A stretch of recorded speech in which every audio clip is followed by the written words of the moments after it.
туу маселеси боюнча айтып коеюн деп атам. Урматтуу туугандар, урматтуу депутаттар. Мен биринчи өзүмдү айтып коеюн.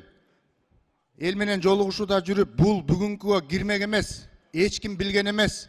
Жашыруун түрдө, жасалма жол менен тууну алып кирип өткөрүп койдуңар. Бир. Экинчи нерсе, менин компьютериме за деген голосту басып койдуңар. Ким басса да жооп бериш керек. Ким басса да жооп бериш керек. Мен карамандай каршымын туунун өзгөрүшүнө. Үчүнчү нерсе, баш мыйзамда жазылып турат. Экинчи берененин 5-чи бөлүгүндө мыйзамдар жана мамлекеттик маанидеги башка маселелер референдумга коюлушу мүмкүн деп жазылып турат. Референдумду өткөрүүнүн тартиби конституциялык мыйзам менен белгиленет деп турат. Бул эмне? Мыйзам жана мыйзамдар мамлекеттик маанидеги иш эмеспи? Туу деген биздин атрибуттарыбыздын эң негизгиси эмес беле? Биздин эң тамгабыз эмес беле? Кечээ дагы комитетке туунун авторлорун алып келген жоксуңар. Муну дагы алешемдик менен, алдамчылык жол менен өткөрүп алдык.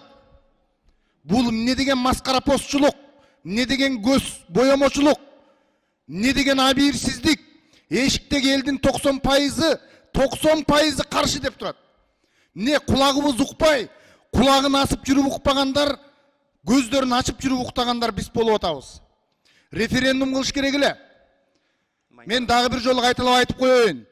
Мен жокто компьютериме туу боюнча макул деп голос берген адам жооп бериш керек. Ким берген болсо да жооп бериш керек. Мындай болбойт, урматтуу туугандар. Албетте мен парламентаризмге баш ийем, көпчүлүккө баш ийем, сыйлайм, урматтайм. 66 добуш менен өткөрүп атасыңар.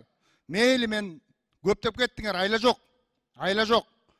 Бирок эл менен эсептешпей койдук.